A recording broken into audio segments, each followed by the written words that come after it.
प्यारे बच्चों, आज हम 10वीं कक्षा के गणित का 4th चैप्टर पढ़ेंगे, जिसका नाम है द्विघात समीकरण। द्विघात समीकरण से पहले हम सेकंड चैप्टर में द्विघात बहुपद के बारे में जान चुके हैं कि एक ऐसा बहुपद जो ax square plus bx plus c के रूप का हो और जहाँ पर a 0 के बराबर ना हो, ऐसा बहुपद द्विघात बहुपद कहलाता है। यदि हम द्विघात बहुपद को 0 के बराबर रख देते हैं तो हमें एक समीकरण प्राप्त होता है और यह समीकरण ही द्विघात समीकरण कहलाता है। यहाँ देखिए कि इस समीकरण में विभिन्न पद घातों के घटते क्रम में लिखे गए हैं, इसलिए द्विघात समीकरण का ये जो रूप है, ये द्विघात समीकरण का मानक रूप कहलाता है।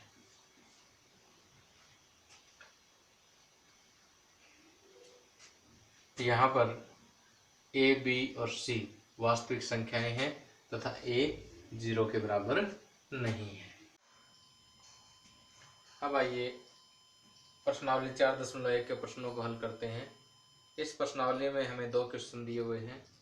पहले क्वेश्चन के 8 भाग हैं और प्रत्येक भाग में हमें एक एक समीकरण दिया हुआ है। हमें जांच करनी है कि क्या दिया गया समीकरण जो है वो द्विघात समीकरण है अथवा नहीं। और सेकंड क्वेश्चन में हमें कुछ एक स्थितियां दी गई है और उन स्थितियों को हमें द्विघात समीकरणों के रूप में व्यक्त करना है। तो आइए फर्स्ट क्वेश्चन करते हैं। फर्स्ट क्वेश्चन के फर्स्ट पार्ट में हमें एक समीकरण दिया हुआ है x + 1 का whole square is equal to 2x - 3। हमें ये चेक करना है कि क्या ये द्विघात समीकरण है। तो देखिए, यदि हम इसे हल करने के पश्चात इस रूप में लिख सकते हैं और जहाँ पर a 0 के बराबर नहीं है तो ये द्विघात समीकरण है, अन्यथा नहीं है। आइए देखते हैं। x + 1 का होल स्क्वायर, इसमें a + b के होल स्क्वायर का फार्मूला लग जाएगा। a + b का होल स्क्वायर क्या होता है? a² + 2ab + b square.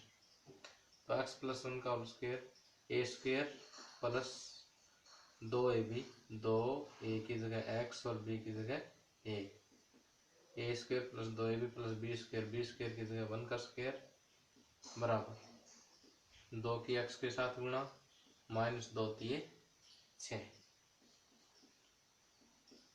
x² + 2x + 1 बराबर 2x - 6। अब सारा लेफ्ट हैंड साइड में ले आए दोनों पदों को। x² + 2x + 1 -2x और ये माइनस का 6 लेफ्ट हैंड साइड में आकर के प्लस का 6 और बराबर बचेगा 0। x² प्लस का 2x और माइनस का 2x कैंसिल हो जाएगा। x² + 1 + 6 7। अब देखिए, इसे हम लिख सकते हैं x² + 0x + 7। अब 0x क्योंकि x वाला पद इसमें नहीं है, इसलिए मैंने इसे 0x लिख दिया है। बराबर 0 चलता ही आ रहा है इसमें। अब देखिए, ये जो समीकरण है ये ax² + bx + c के रूप का है, इसलिए यह एक द्विघात समीकरण है। यह ax² + bx + c बराबर 0 के रूप का है।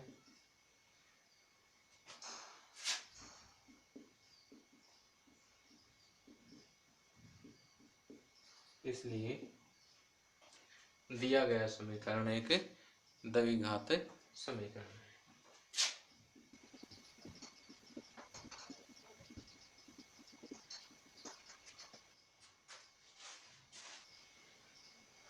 अब सेकंड पार्ट देखिए। सेकंड पार्ट में हमें समीकरण दिया हुआ है x² - 2x बराबर -2 × 3 - x। अब हमें चेक करना है कि ये द्विघात समीकरण है अथवा नहीं। तो फर्स्ट क्वेश्चन की तरह से इसे भी हम हल करते हैं और फिर चेक करते हैं कि यदि ये इस रूप का है तो द्विघात समीकरण है, अन्यथा नहीं है।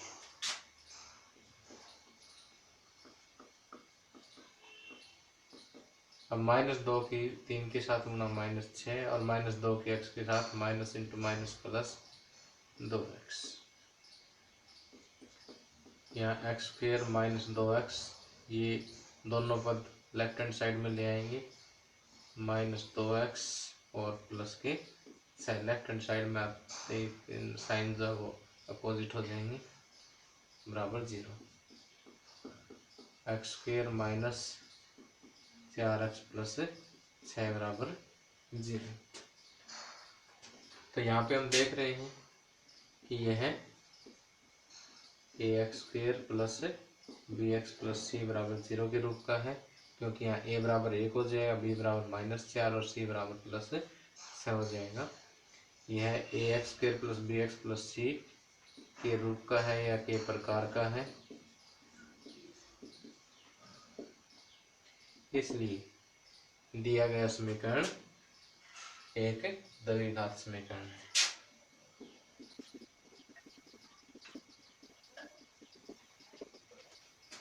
अब फर्स्ट क्वेश्चन का फोर्थ पार्ट देखिए। यहाँ पर हमें समीकरण दिया है x-3 इंटू 2x प्लस 1 बराबर x इंटू एक्स प्लस 5। तो इसे भी हमें चेक करना है कि ये द्विघात समीकरण है अथवा नहीं। तो चेक करने के लिए ये सॉल्व करते हैं। x को 2x के साथ गुणा करेंगे, 2x² x की 1 के साथ गुणा x, -3 की 2x के साथ गुणा तो -6x, -3 की 1 के साथ गुणा -3 बराबर x की x के साथ गुणा x² और x की 5 के साथ गुणा 5x प्लस का x है और माइनस के 6x है, तो ये -5x बच गए, -3 ये लेफ्ट हैंड साइड में लेके आएंगे तो -x² और -5x। अब देखिए कि +2x² में से 1x² माइनस तो बचेगा x², -5x और -5x माइनस के 10x -3। यहाँ से ये सारा लेफ्ट हैंड साइड में आ गए तो यहाँ 0 बचेगा और यहाँ भी 0। तो ये हम देख रहे हैं कि ax² plus bx plus c के रूप का है। देखिए a भी 0 नहीं है, तो ये है ax² plus bx plus c बराबर 0 के रूप का है, जहाँ a बराबर 0 भी नहीं है। इसलिए दिया गया समीकरण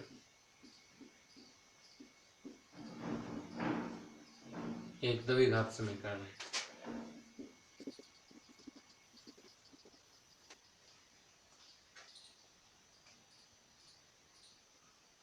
आगे फर्स्ट क्वेश्चन के फिफ्थ पार्ट में हमें जो समीकरण दिया है वो है 2x minus 1 into x minus 3 बराबर x plus 5 into x minus 1। तो इसे ये चेक करने के लिए कि द्विघात समीकरण है तो नहीं, पहले इसको हल करते हैं, फिर ये जो द्विघात समीकरण का मानक रूप है इसके साथ कंपेयर कर लेंगे। यदि इस रूप का है तो द्विघात समीकरण है। 2x की x के साथ गुणा, ये सॉल्व करते हैं इसे। 2x की x के साथ गुणा 2x², 2x की -3 के साथ गुणा 2 3 6x, -1 की x के साथ गुणा -x और -1 की 3 के साथ गुणा +3। राइट हैंड साइड में x की x के साथ गुणा x², x की -1 के साथ गुणा -x, 5 की x के साथ गुणा +5x, +5 की -1 के साथ गुणा -5।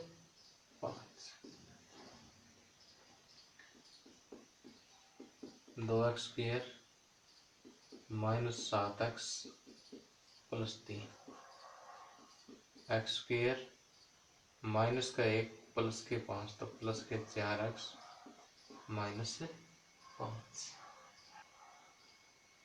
पहले एक बार लेफ्ट हैंड साइड लिख देते हैं, फिर राइट हैंड साइड के तीनों पद लेफ्ट में ले आते हैं। 2x square minus 7x plus 3 minus x square minus 4x plus 5 बराबर में क्या बचेगा 0। 2x square minus 1x square plus का 1x स्क्वेयर माइनस के 7x और माइनस के 4x माइनस के 11x और 5 प्लस 3 8 बराबर 0। देखिए ये है ax square plus bx plus c के रूप का है। ax square plus bx plus c बराबर 0 के रूप का है, जहाँ a बराबर 0 भी नहीं है क्योंकि a बराबर 1 है। यहाँ पर हम कंपेयर कर सकते हैं, इसलिए दिया गया समीकरण एक द्विघात समीकरण है।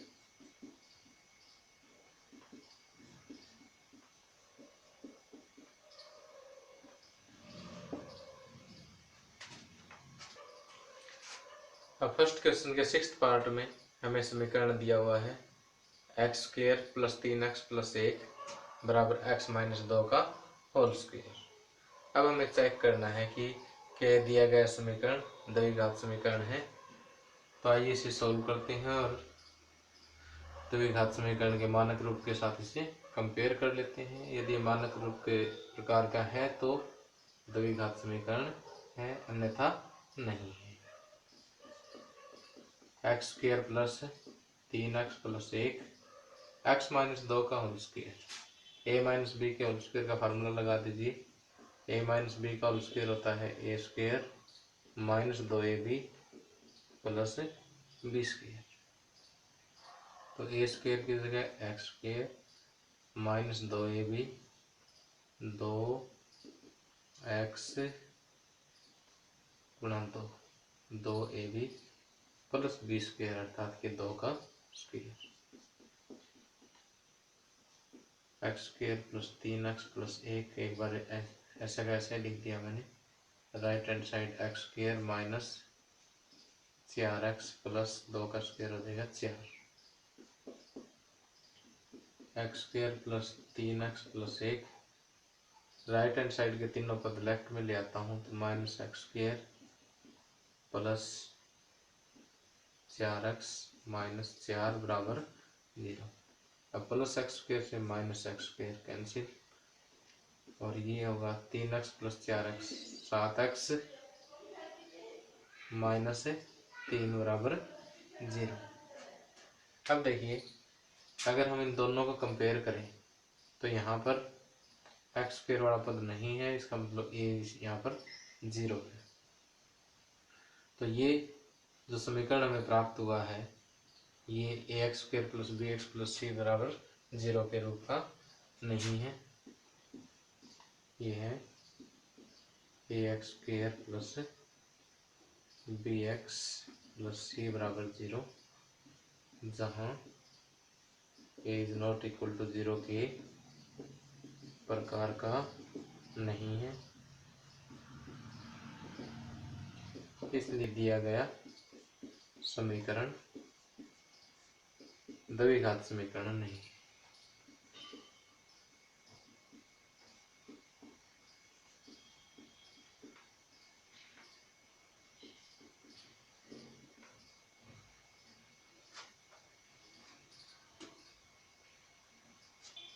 तो 7th पार्ट में हमें दिया है कि x प्लस 2 का घन बराबर 2x into x square minus 1। इसे आगे सॉल्व करते हैं। a प्लस बी के होल क्यूब का फार्मूला लगेगा। यहाँ पर a प्लस बी का क्यूब होता है A cube plus B cube plus 3ab into A plus B. देखिए ए क्यूब अर्थात X cube plus B cube यानी 2 का क्यूब प्लस 3ab 3 गुणा एक्स गुणा 2 इंटू ए प्लस बी यानी एक्स प्लस 2 बराबर 2x की एक्स स्क्वायर के साथ गुणा 2x क्यूब, फिर 2x की -1 के साथ गुणा -2x। तो ये देखिए एक्स क्यूब प्लस 2 का घन 8 प्लस 2 3 6x गुणा x प्लस 2 बराबर 2x cube minus 2x। X cube plus 8 6x के x के साथ गुणा 6x स्क्वायर 6x की 2 के साथ गुणा 12x। राइट हैंड साइड के दोनों पद भी लेफ्ट हैंड साइड में ले आते हैं। 2x क्यूब प्लस 2x बराबर 0। प्लस का एक एक्स क्यूब है, माइनस के 2x क्यूब है, तो माइनस एक्स क्यूब बचेगा। एक्स स्क्वायर वाला एक ही पद है तो प्लस 6x स्क्वायर, एक्स वाला 12 प्लस 2 14x है प्लस 8 बराबर 0।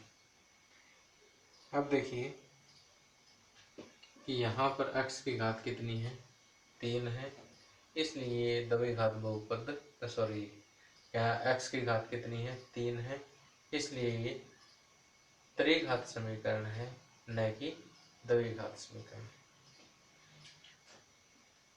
तो यहाँ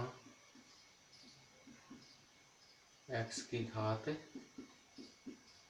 3 है, इसलिए यह है A X square plus B X plus C बराबर 0, जहाँ A is not equal to 0 के प्रकार का नहीं है, अतः दिया गया समीकरण द्विघात समीकरण नहीं है।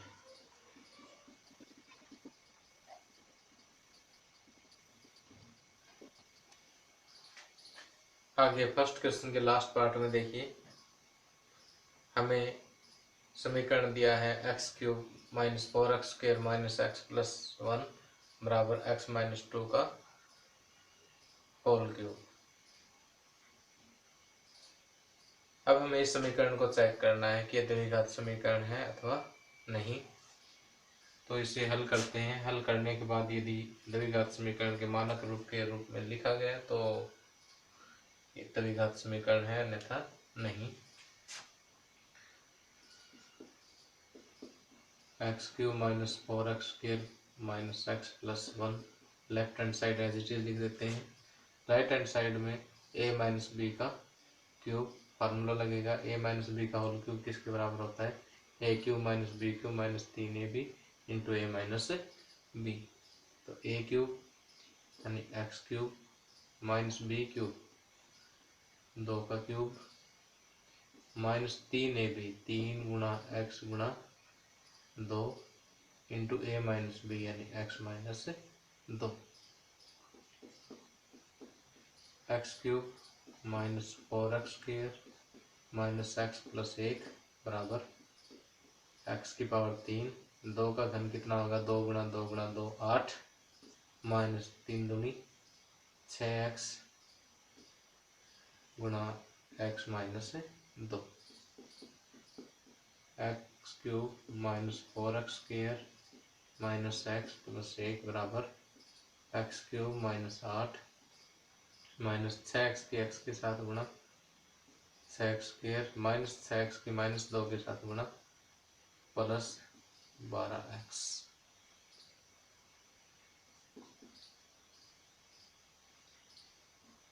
X cube minus 4x square minus X plus 1 right hand side के सभी पदों को लेफ्ट हैंड साइड में ले आते हैं। Minus x cube plus 8 plus 6x square minus 12x बराबर 0। ये प्लस एक्स क्यूब है, ये माइनस एक्स क्यूब है, ये कैंसिल हो जाएंगे। माइनस 4x स्क्वेयर और प्लस के 6x स्क्वेयर ये बचेंगे 2x स्क्वेयर। माइनस का 1x है और माइनस के 12x है तो माइनस के 13x हो जाएंगे। और प्लस 1 और प्लस 8 प्लस 9 बराबर 0। तो यहाँ देखिए ये है ax square plus bx plus c बराबर 0 के रूप का है। यहाँ से a देखें तो 2 है, अर्थात यहाँ a 0 के बराबर नहीं है, इसलिए दिया गया समीकरण एक द्विघात समीकरण है। इसलिए दिया गया समीकरण एक द्विघात समीकरण है।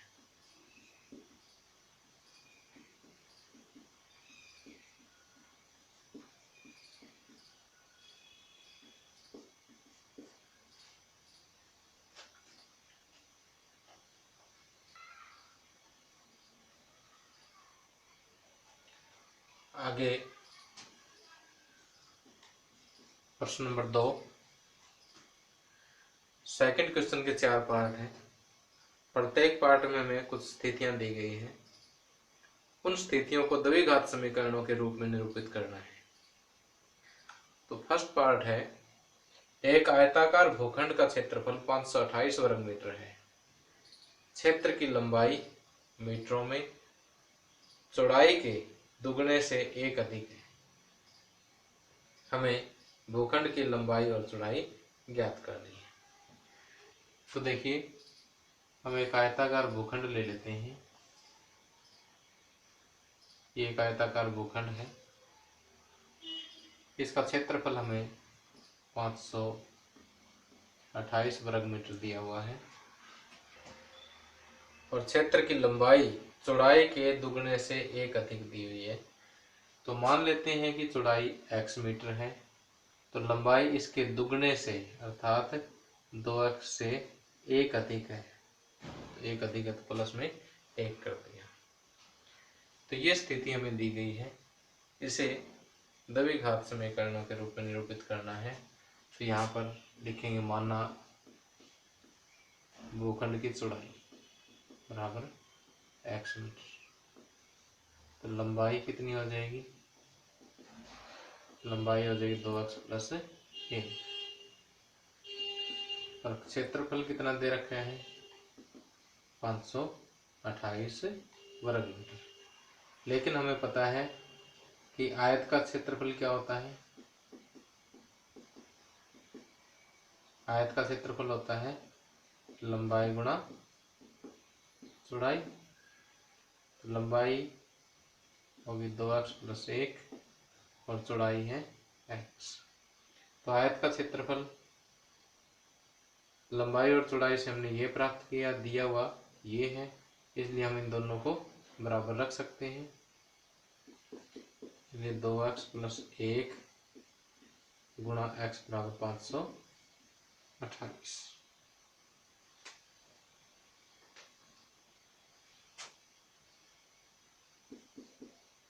अब x की गुणा कर दीजिए, 2x स्क्वायर और x की 1 के साथ गुणा x बराबर 528 और 2x square plus x minus 528 बराबर 0। तो ये देखिए ax square plus bx plus c के रूप का है, इसलिए हमें एक दी गई स्थिति के लिए द्विघात समीकरण प्राप्त हो जाता है। अब सेकंड क्वेश्चन का सेकंड पार्ट देखिए, दो क्रमागत धनात्मक पूर्णांकों का गुणनफल 306 है। हमें पूर्णांकों को ज्ञात करना है। तो धनात्मक पूर्णांक दोनों ही क्रमागत दे रखे हैं। तो एक अगर x है तो दूसरा तो उससे एक फालतू होगा। तो ये दो क्रमागत धनात्मक पूर्णांक है। माना दो क्रमागत धनात्मक पूर्णांक।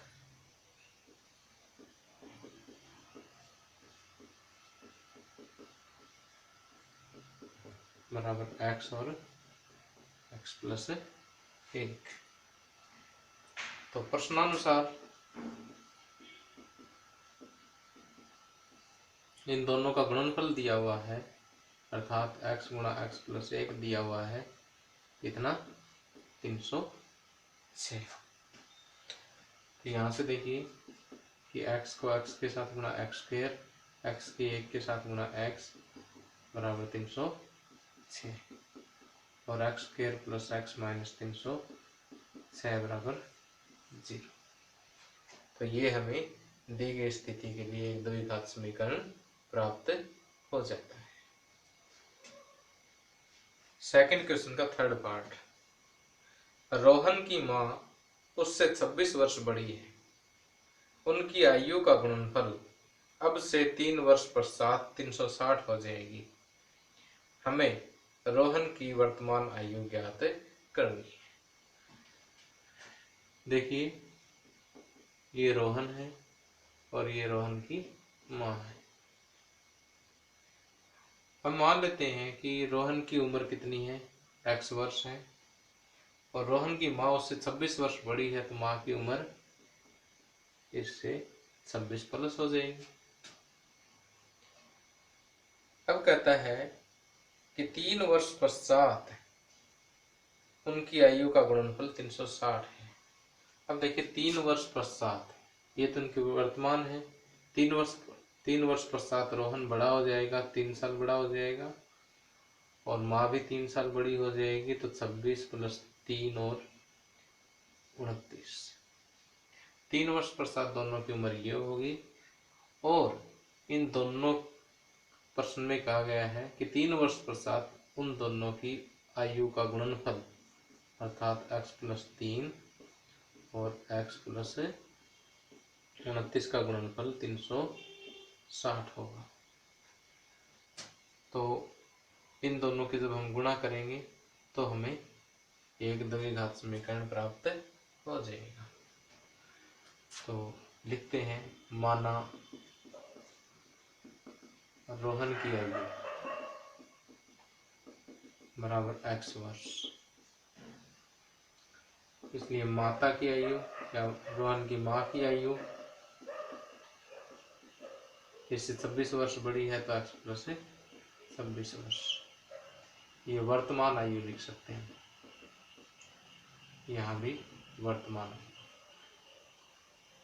अब 3 वर्ष पश्चात रोहन की आयु, 3 वर्ष पश्चात रोहन की आयु, 3 वर्ष पश्चात रोहन की हो जाएगी x प्लस 3 और माँ की आयु 3 वर्ष पश्चात माँ की आयु 26 में 3 हमने ऐड कर दिए थे, 29, तो x प्लस 29 वर्ष। अब प्रश्नानुसार 3 वर्ष पश्चात दोनों की आयु का गुणनफल कितना है, 360। तो x प्लस 3 और x प्लस 29 दोनों का गुणनफल है 360।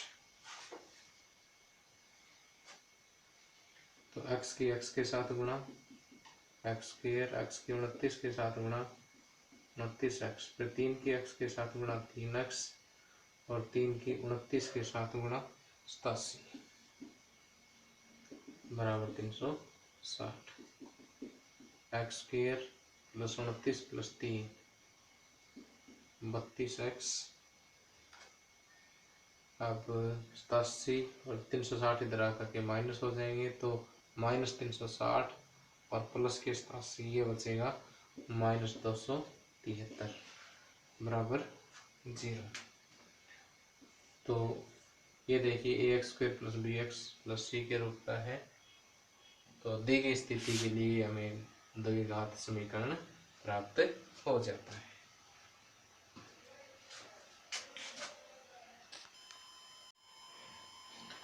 अब सेकंड क्वेश्चन का फोर्थ पार्ट। एक रेलगाड़ी 480 किलोमीटर की दूरी समान चाल से तय करती है। यदि इसकी चाल 8 किलोमीटर प्रति घंटा कम होती तो वह उसी दूरी को तय करने में 3 घंटे अधिक लेती। हमें रेलगाड़ी की चाल ज्ञात करनी है। तो देखिए यहाँ पर दूरी दे रखी है हमें 480 किलोमीटर। पहली स्थिति में हम चाल मान लेते हैं x किलोमीटर प्रति घंटा। तो यहाँ पर जो समय लिया गया है, समय बराबर होता है दूरी बटे चाल, 480 बटे x घंटे। अब दूसरी स्थिति में देखिए कि चाल कहता है कि 8 किलोमीटर प्रति घंटा कम होती, यानी चाल x माइनस 8 किलोमीटर प्रति घंटा होती तो समय हमें कितना लगता, 480 बटे x माइनस 8, इतना समय लगता। अब ये कहता है कि ये वाला समय इस समय से, ये वाला समय इस समय से 3 घंटे अधिक है। तो अगर हम इन दोनों को बराबर करेंगे तो इधर हमें 3 ऐड करना पड़ेगा, तभी ये बराबर होंगे, क्योंकि ये वाला अधिक है तो कम की तरफ जोड़ेंगे तभी ये आपस में बराबर होंगे। तो यहाँ से हमें एक द्विघात समीकरण प्राप्त हो जाएगा। तो हम लिखेंगे ये दूरी बराबर 480 किलोमीटर, उसकी सामान्य चाल क्या है,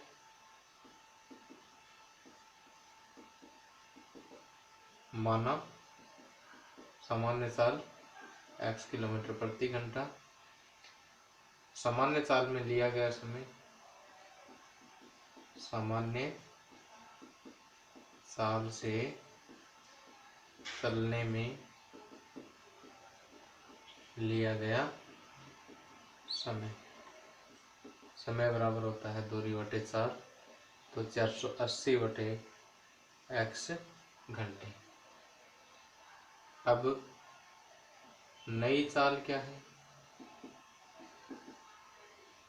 नई चाल है 8 किलोमीटर प्रति घंटा, इससे कम हो जाती है तो x माइनस 8 किलोमीटर प्रति घंटा। और चाल बदलने पर लिया गया समय, चाल बदलने पर लिया गया समय कितना है, 480 बटे x माइनस 8। अब प्रश्नानुसार ये समय इससे 3 घंटे अधिक है तो इसमें 3 ऐड करके इसके बराबर रख देंगे, 480 बटे x प्लस 3 बराबर 480 बटे x माइनस 8। इसे सॉल्व करेंगे, लेफ्ट हैंड साइड में एलसीएम x आ गया, 480 प्लस 3x बराबर 480 बटे x माइनस 8। अब क्रॉस मल्टीप्लाई करेंगे, 480 प्लस 3x गुणा में x माइनस 8 बराबर 480 गुणा x की इधर गुणा हो जाएगी इसके साथ, 480 की x के साथ 480x, 480 की माइनस 8 के साथ गुणा करेंगे तो यह आएगा 3840। अब 3x की x के साथ गुणा, 3x की माइनस 8 के साथ गुणा माइनस 24x बराबर 480x। अभी 480x जब लेफ्ट हैंड साइड में लेके आएंगे तो इस 480x से कैंसिल हो जाएंगे। तो अब हमें एक द्विघात समीकरण यहाँ से प्राप्त हो गया है, 3x square minus 24x minus 3840,